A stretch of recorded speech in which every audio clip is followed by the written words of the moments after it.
Hey, everybody. This is your daily dose of all things royal. Welcome back, my gorgeous, good looking friends. Whoa, the last couple days have been flooded with Harkle nonsense. Was it a way to deflect from the news of last week's firing of Peter Lawless? You better get comfortable because this video is going to be another banger. Let's figure out what they're trying to cover up. Let's get into it. So last week, news broke of an organization shakeup in which CEO of the Invictus Games entity that's going to be putting on the Invictus Games in Vancouver was fired. Now, I didn't have time to look at this last week because we were bombarded with nonstop PR by you know who, but yesterday I found the time to sink my teeth into it.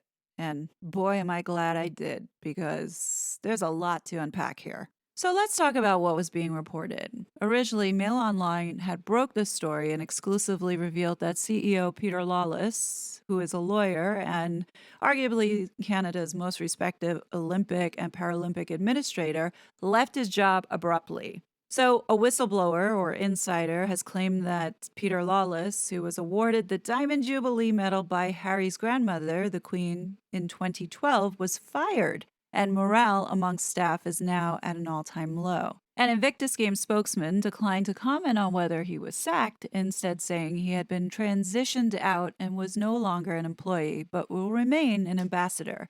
The article continues by saying also leaving the Vancouver Whistler team is Bill Cooper, who was in the role of Chief Commercial Officer for 10 months until he left in October. He has thanked colleagues for their support after several praised his grace and accused Invictus 2025 of making a big mistake by getting rid of him. So this whistleblower had stated that these two executives were fired for no apparent reason and was told that they were over budget and had no plan to close the gap on that, despite the Canadian government giving them $30 million.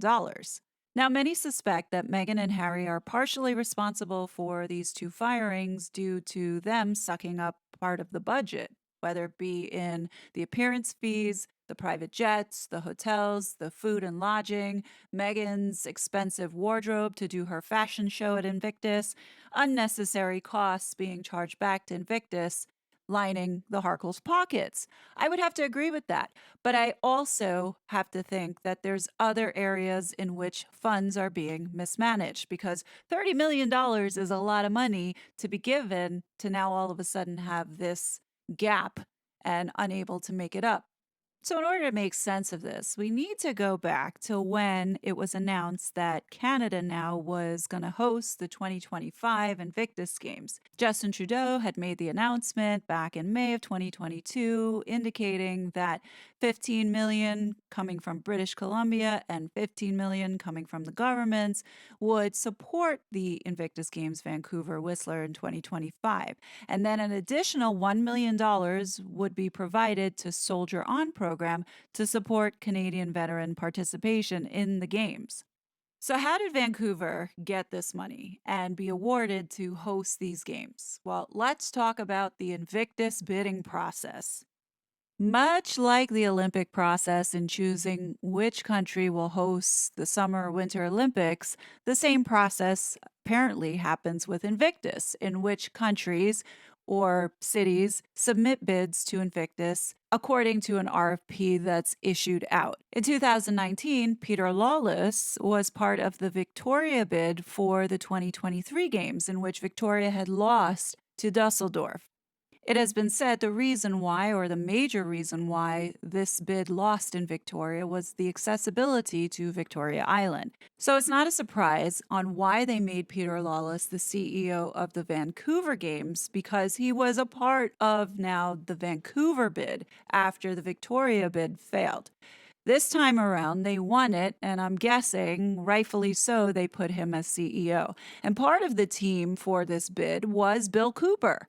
So these two literally was there from the inception in getting Canada to award this money, as well as then selling Invictus on choosing them. So to fire them, I find this a bit of a slap in the face because it was because of these folks, Peter Lawless and Bill Cooper, who had been championing and supporting Canada getting back the games. So this time around, the bid for Vancouver came directly from True Patriot Love Foundation. True Patriot Love Foundation is a Canadian national Toronto based charity dedicated to supporting Canadian military members, veterans, and their families.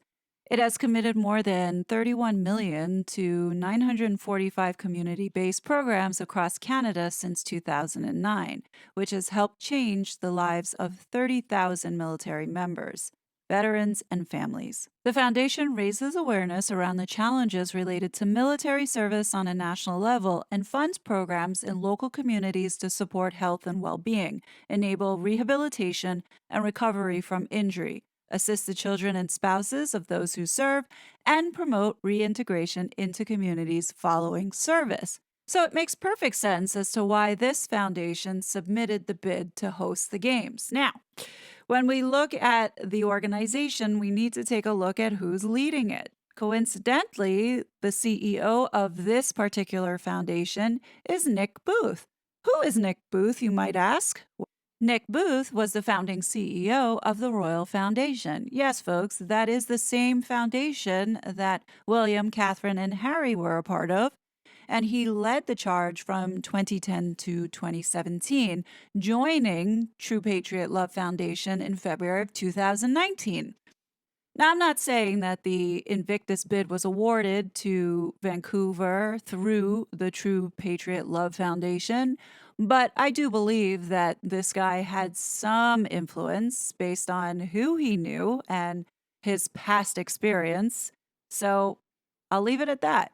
But just so you guys know that once this bid was won, this organization set up another entity called the Vancouver Whistler Games Corporation under the Canada Not-for-Profit Corporations Act, exempting them from paying taxes. Now, according to the 2022 True Patriot Love Foundation non-consolidated financial statement, it is specifically stated this is a controlled not-for-profit organization in which the foundation controls the Vancouver Whistler Games Corporation and is the entity's sole member.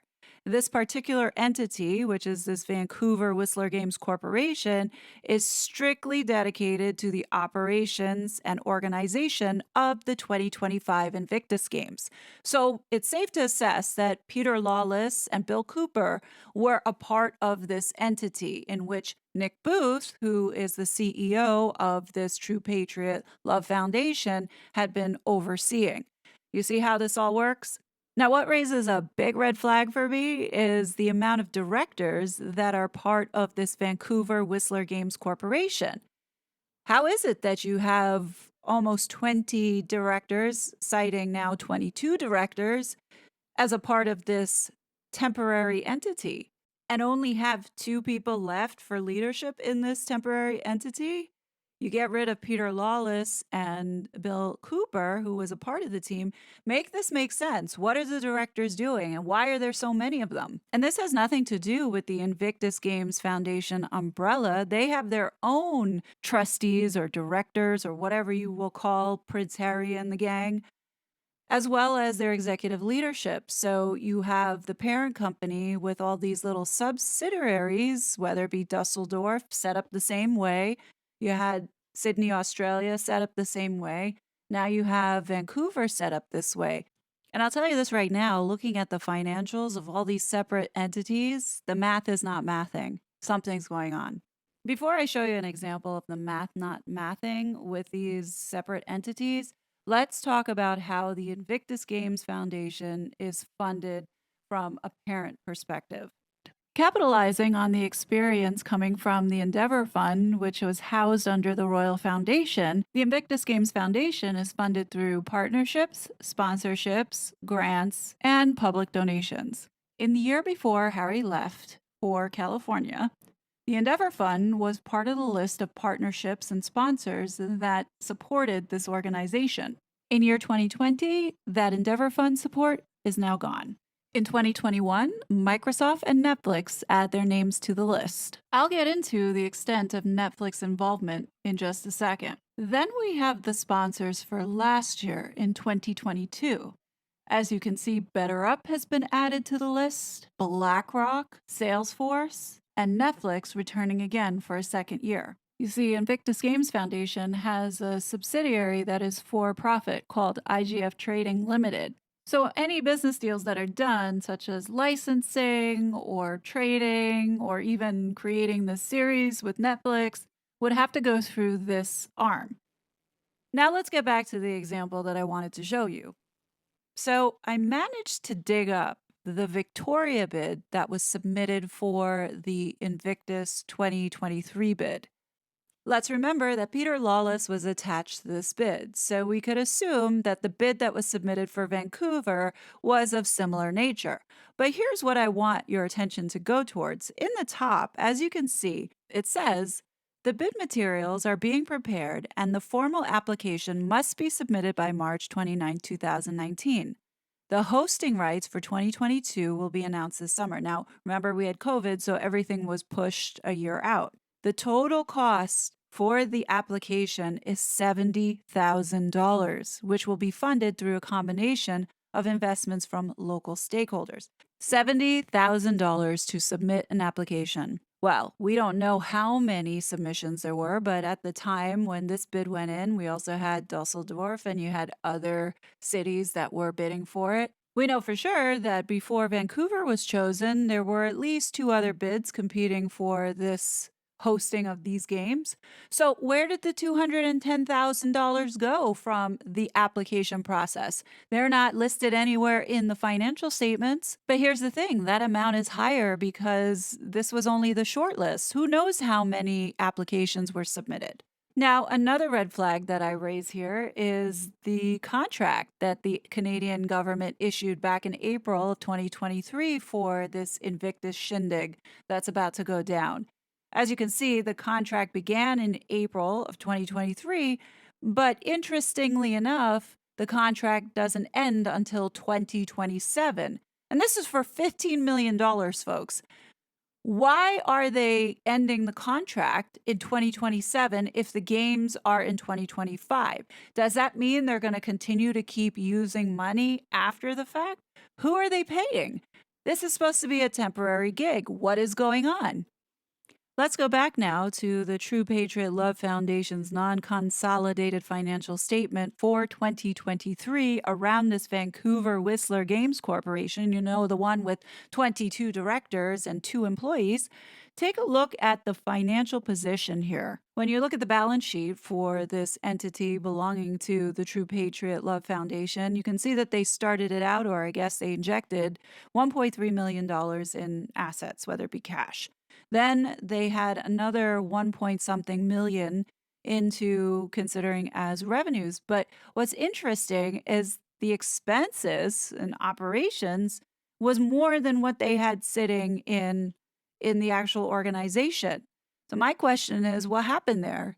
The business itself literally just got started. How did you burn through over $3 million in cash like that? And what the business had to do under Peter Lawless, they had to borrow money from their parent company, which was the True Patriot Love Foundation. So perhaps maybe this is why he got fired? I don't know. But you would think the finance person, Robin McKeever, who is listed there, should have been the one to go in the first place. Just my 2 cents. Something tells me perhaps maybe part of the deficiency is because of Harry and Meghan. Look, we just saw this whole song and dance at a hockey game. How much do you think all of that cost? I mean, if they were paying them for an appearance, if they had to pay for their private jet and their food, their lodging, and anything else that Meghan demanded, then obviously those are expenses that are taking away from this particular budget. So why are they getting away with this? What's worse is towards their year end, which it looks like it's March 31st, 2023, they had to borrow another $980,000 from their parent entity, True Patriot Love Foundation. So what does that say? Something had been going on, whether it been, funding the lifestyle of Meghan and Harry, or mismanagement of funds, or not budgeting properly for this. What I don't understand is the 22 directors that are part of this, and then you have the rest that's supporting this are volunteers. So it's like 1,600 volunteers doing the work of getting no pay. What is going on? Keep in mind, folks, that we're still in 2023. The games are not until 2025. So to spend already $3 million, the question is on what? Especially now you have these sponsors coming forward saying they're committing X amount of dollars. The Canadian government is giving so many millions. What happened here? Why the need to inject another $980,000 into the budget or into the entity to run, especially if the majority of the staff are volunteers? And everything else would be outsourced. Like, for instance, Via Sport is going to be the one giving the consultation on how to put this all together. Now, assuming there's a cost to that, there's no line item anywhere stating, well, this is what we're paying these consultants in order to get this together for us. So we don't know what they're paying them. Are giving money to the organization, and the organization parent company is not reporting it. Here is one spectacular example. Remember when this trollop showed up at this, I guess, event that the Fisher House Foundation was putting on, and she talked about having to get milkshakes? Well, we know the deal. The important thing that you need to understand here is that Fisher House Foundation was the sponsor for this event, but they also have been a part of the Invictus Games now since 2014. So, what exactly is the Fisher House Foundation? Well, it's a U.S. non for profit organization that is established to improve the quality of life for military personnel, veterans, and their families. This has been ongoing now for 30 years, and the Fisher House program itself has provided comfortable housing for families of patients receiving medical care at major military and Veterans Affairs medical centers.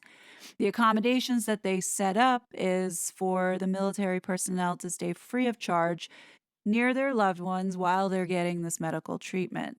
The role that they play at the Invictus Games is that they sponsor the Invictus Games Family and Friends program, in which they began in 2014.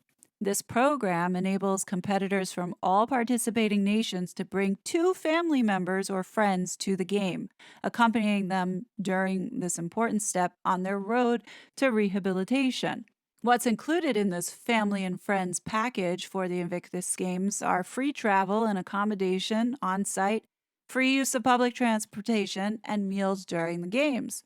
Now, when we look back at Megan's alignment with the Fisher House Foundation, you have to wonder what was in it for her. Well, this organization is equally as corrupt and a facade, just like everything else the Harkles touch. I want to know, where was the Fisher House for this guy who was featured on Meghan and Harry's Fart of Invictus, in which Netflix exploited this South Korean who couldn't bring his family members, his daughter and his wife, over to watch him compete?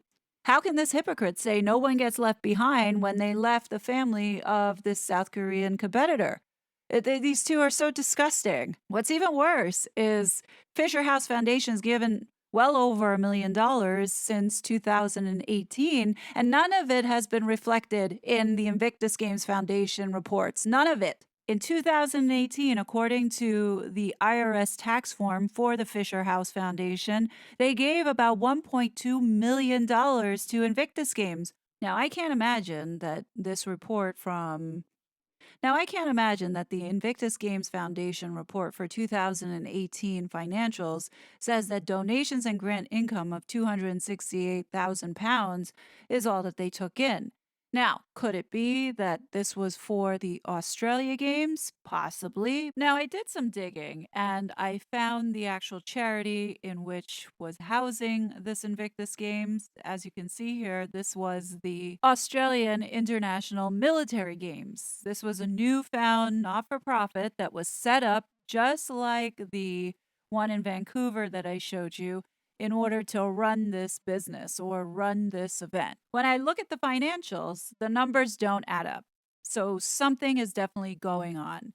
This was a grant that was written by the Fisher House Foundation, so it would not be categorized as private donation. It would be considered other grants received. And as you can see, in the first half of 2018, it was $590,475.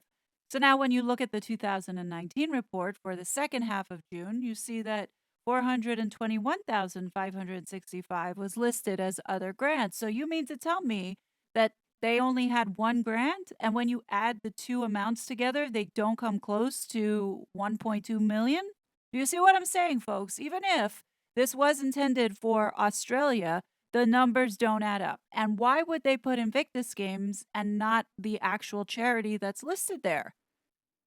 Or how about in 2020 when they were in the height of COVID? There were no games. So, how is it the Fisher Foundation gave almost $1 million broken up into two transactions, one in a form of a grant, the other one in the form of a wire transfer to Europe? Where is that money? What did they do with it? As you can see here in the 2020 report, they are making it clear the money that was transferred out of the Royal Foundation or the Endeavour Fund that Harry and Meghan were managing. So the next question is, did the Hague set up a non-for-profit? And the answer is yes, they did. And it's called the Power of Freedom. Now, unfortunately, I could not find a database where the Netherlands keeps public record of these charities and their annual reports or financials like what we have here in the United States as well as in the UK with the Charities Commission.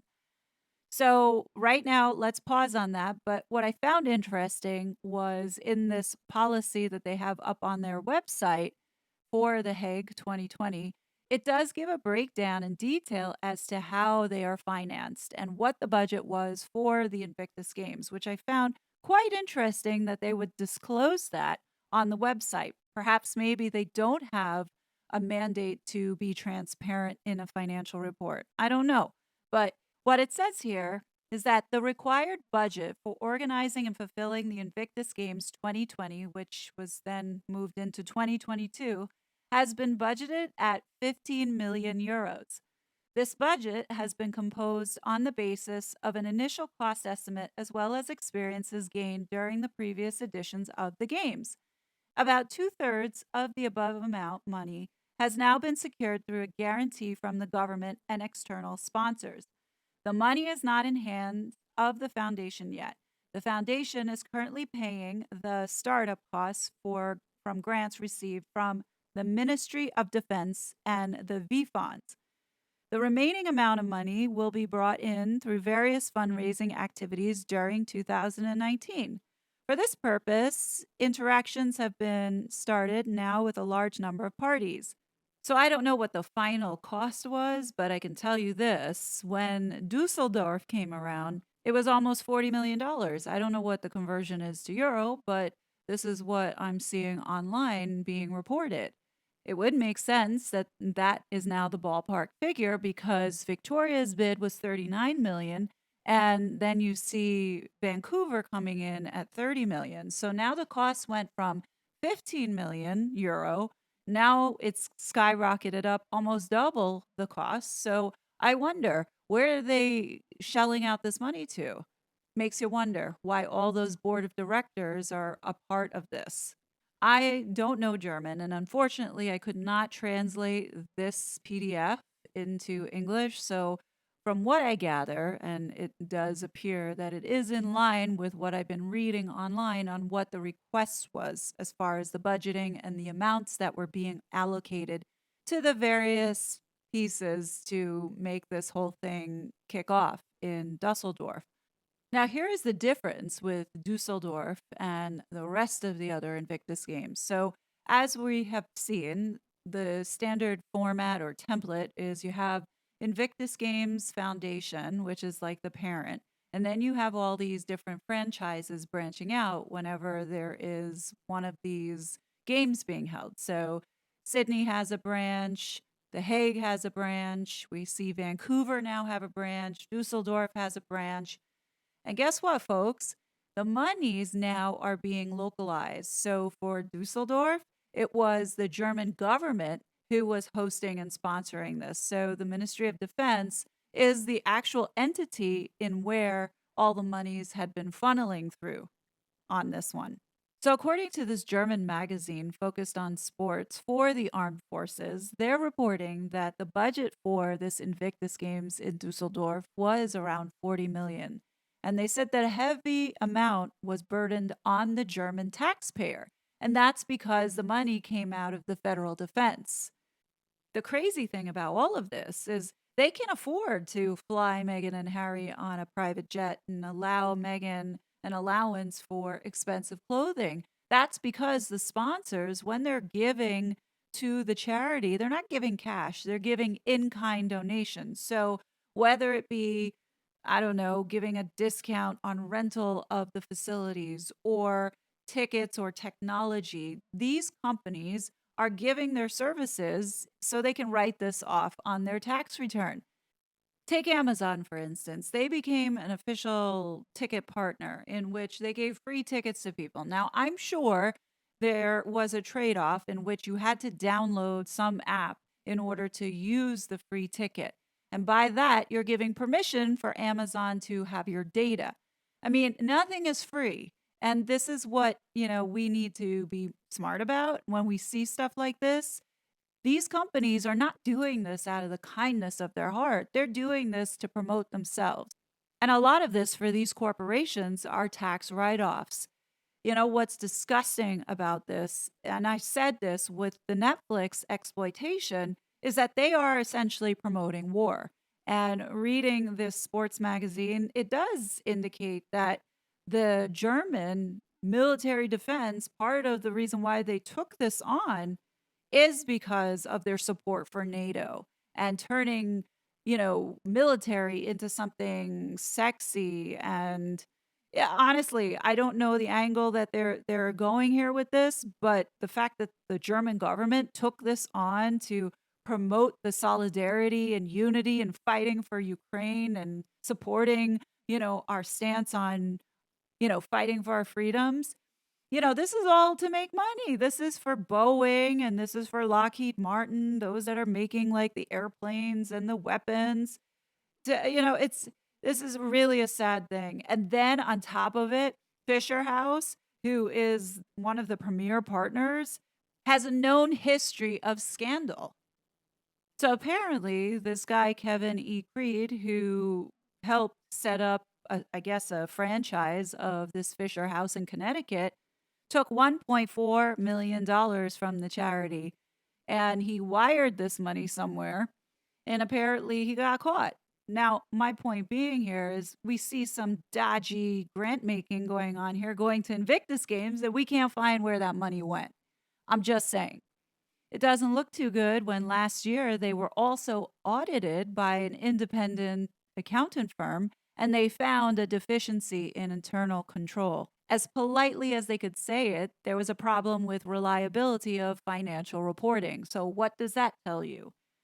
You see, anything that Meghan Markle touches, you have to look deeper into it because it's corrupt in some form. And here we are with the wealthy shifting money around to most likely line the pockets of the people who are involved. Think about this. Look at how many board of directors each one of these entities have. Like they are getting compensation. It said at the Hague 2020 when they outlined their financial policy or of this foundation that they do pay these directors for the time and the work that they put into it. So they're getting something back to it. They're not doing this out of the kindness of their hearts. There's a lot of money to be made from this, especially from the government. So if Canada is giving 30 million, if Germany's given 40 million, I'm willing to bet that the Netherlands went over budget. If Meghan and Harry have their hand in it, you know that they are profiting from it, especially if the reports are true that Meghan is charging back every single little thing to the organization. Yeah, there's money to be shared around because it's coming from the governments. So when we saw Harry and Skeletor posing with this blonde woman, know that they were with the Canadian government because that's Lana Popham from the Ministry of Tourism, Arts, Culture, and Sport. They're the ones that have half the budget of that 15 million that's going to be given to these games. So who do you think paid for this couple to come join and sit on the Jumbotron posing as if they were royal? Yeah, it's these people. And it's sad to say, but Canada taxpayers paid for that. Just remember, Meghan Markle does nothing for free. You can bet that Fisher House paid Meghan to sit there and pretend that she cares about these military and veterans. I'll be honest, folks, I'm so turned off by anything these two touch. Now, I'm going to close off with this so people can remember that these two use this South Korean in order to make millions off of this heart of Invictus. Also, Meghan and Harry, you couldn't put your hand in your pocket to help out? Come on, man. And let's not forget Meghan's recent stunt at Justice for Girls. This was all bullshit. We know that. But when you look deeper and you look at all the people that actually support this organization, Meghan's name nor Archwell is anywhere to be found. So that should tell you enough. Make no mistake, there is funny business going on at the Invictus Games charity, whatever it may be, Grift. As you can see, there are money. Make no mistake, there is some funny business that I see going on, especially with the Fisher House Foundation and the sudden departure of Peter Lawless and Bill Cooper, who were the ones who actually helped win the bid. So take that into your thoughts and let me know what you think. Do you see what I'm seeing? I mean, this is all on the web. The numbers are there. If there's an error anywhere, please correct me. But as far as my research and trying to understand things, it does appear that, yeah, they can afford to do this for Meghan and Harry on the taxpayer's dime, which I find gross. Anyhow, definitely leave your thoughts below. If you like this video, hit that like button so this can reach more people. And please boycott Invictus Games until they sort themselves out and they get a responsible and worthy face for the brand. Anything that touches Meghan and Harry should be avoided at all costs. That's just my opinion. But what do you guys think? Leave your thoughts below. As always, I will be back with more content. But until then, please be safe, and I'll talk to you later. Bye. I was such a fraud.